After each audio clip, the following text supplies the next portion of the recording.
السلام علیکم۔ آج ہم اس بات کا تاریخ کی کتابوں سے جائزہ لینے کی کوشش کریں گے کہ ارطغرل جو غازی ارطغرل ہے وہ مسلمان تھا یا اس کا کسی اور مذہب سے تعلق تھا۔ آج کل آپ نے دیکھا ہوگا سوشل اور الیکٹرانک میڈیا پہ ترکی ڈرامہ ارطغرل کا خوب چرچا ہے۔ کوئی کہتا ہے کہ یہ اسلامی تاریخ کے سنہری دور کی کہانی اور پاکستانیوں کو اپنی تاریخ سے روشناس کرانے کے لیے یہ ڈرامہ ضرور دیکھنا چاہیے۔ کسی کو اس کے اندر اسلام کا تصور جہاد نظر آتا ہے، کسی کے نزدیک آج کے مسلمانوں کو ارطغرل جیسے نیک نفس ہیروز کی ضرورت ہے جنہوں نے صلیبیوں کے خلاف جہاد کا علم بلند کر کے عثمانی ترک سلطنت کی بنیاد رکھی تھی۔ تاریخ بڑا ہی بے رحم مضمون ہے جو کسی بھی شخصیت کے ارد گرد بنے تقدس کے حالے کو ایک سیکنڈ میں اتار پھینکتا ہے۔ آئیے دیکھتے ہیں کہ ارطغرل جیسے مسلمان مجاہد اور جہاد کے جذبے سے سرشار اور صلیبیوں کے قبضے سے کلے چھڑانے والے مسلمان ہیرو کے بارے میں تاریخ کا کیا فیصلہ ہے۔ ترکی کی تاریخ پر ایک بڑا علمی کام 4 ضخیم جلدوں پر مشتمل ہے جس کو کیمبرج ہسٹری آف ترکی کہتے ہیں، جس کی تدوین میں ترک عثمانی تاریخ پر اتھارٹی پروفیسر ثریا فاروقی معاون مدیر کے طور پر اور دیگر ترک مورخین بھی شامل تھے۔ اس کی پہلی جلد جو کہ 1081 سے 1235 کے زمانے سے متعلق ہے۔ ارطغرل کا نام صرف ایک جگہ صفحہ نمبر 118 پہ مذکور ہے۔ مصنف کے نزدیک ارطغرل کے بارے میں ہم کچھ نہیں جانتے اور اس کی موجودگی کا پتہ اس کے بیٹے عثمان کے ایک سکہ سے چلتا ہے۔ مصنف کے الفاظ یہ ہیں: We know nothing about the life of Ertugrul and his existence is independently attested only by a coin of his son Usman۔ Urdu میں شاید سب سے زیادہ معروف اور پڑھی جانے والی کتاب ڈاکٹر محمد عزیز کی 2 جلدوں پر مشتمل دولت عثمانیہ ہے۔ مشہور علمی ادارہ دارالمصنفین اعظم گڑھ کی شائع کردہ اس تاریخ کا دیباچہ سید سلیمان ندوی نے لکھا اور اس کتاب کا مقصد مسلمانان ہند کو ترکوں کے کارنامے سے روشناس کرانا تھا۔ ڈاکٹر عزیز تسلیم کرتے ہیں کہ سلمان شاہ اور ارطغرل غیر مسلم تھے اور قبیلے کا پہلا شخص جس نے اسلام قبول کیا ارطغرل کا بیٹا عثمان تھا۔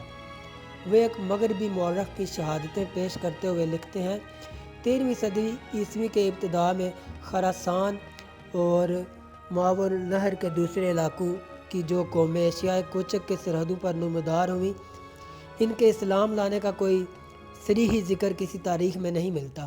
خود عثمانیوں کے مورخ نشری کے بیان سے بھی صاف اشارہ ملتا ہے کہ عثمان کا مورث اعلیٰ سلیمان شاہ اور اس کا ساتھی جو اپنے وطن سے نکل کھڑے ہوئے غیر مسلم تھے۔ اب 12ویں صدی عیسوی اور اس کے بعد کے سیاحوں کی بکثرت شہادتوں سے بھی یہ معلوم ہوتا ہے کہ یہ قومیں بت پرست تھیں۔ ان مختلف ترکی قبیلوں نے جو اس زمانے میں ایشیائے کوچک میں داخل ہوئے اپنے آپ کو اسلامی ماحول میں پایا۔ عثمان اور اس کے قبیلہ کے اسلام لانے سے عثمانی قوم پیدا ہوئی۔ اس تبدیل شدہ مذہب کا ہی نتیجہ تھا کہ 1290 کے بعد عثمان کی فاتحانہ سرگرمیاں شروع ہو گئیں۔ ارطغرل اور عثمان ایک دیہاتی سردار کی حیثیت سے سغوت میں سیدھی سادی زندگی بسر کرتے تھے۔ ان کی اس زمانہ کی کسی جنگ یا فتح کا ذکر تاریخ میں موجود نہیں۔ ارطغرل کے تعلقات اپنے پڑوسیوں کے ساتھ بالکل صلح و دوستی کے تھے۔ نشری کے بیان یہ ہے کہ اس ملک کے کافر و مسلم دونوں ارطغرل اور اس کے لڑکے کی عزت کرتے تھے۔ کافر و مسلم کا کوئی سوال ہی نہیں تھا۔ پھر دفعتاً ہم عثمان کو اپنے پڑوسیوں پر حملہ آور ہوتے اور ان کے قلعوں کو فتح کرتے ہوئے دیکھتے ہیں۔ ان لوگوں میں ایک ایسا تبلیغی جوش ہے جو صرف انہی لوگوں میں پایا جاتا ہے جنہوں نے حال ہی میں مذہب تبدیل کیا ہو۔ ان 2 مستند کتابوں کی شہادت سے یہ ثابت کرنے کے لیے کافی ہے کہ ڈرامے کے ارطغرل کا تاریخ کے ارطغرل سے کوئی تعلق نہیں۔ تاریخ کا ارطغرل تو شاید مسلمان بھی نہیں تھا اور مسلمان تھا تو بھی صلیبیوں اور منگولوں کے خلاف جہاد کی وہ ساری تفصیلات جو ڈرامہ کی زیب و زینت ہیں، تاریخی شواہد سے بالکل ایسی کوئی بات ثابت نہیں ہوتی۔ ڈرامہ آپ کو پسند ہے تو آپ اسے فکشن سمجھ کر ضرور دیکھیں، لیکن اس کو اپنی خواہش کے مطابق تاریخ نہ بنائیں۔ اور دوسری بات یہ، کچھ لوگوں نے یہ اعتراض کیا ہے کہ اگر وہ مسلمان نہیں تھا تو اس کا نام سلمان کیوں تھا؟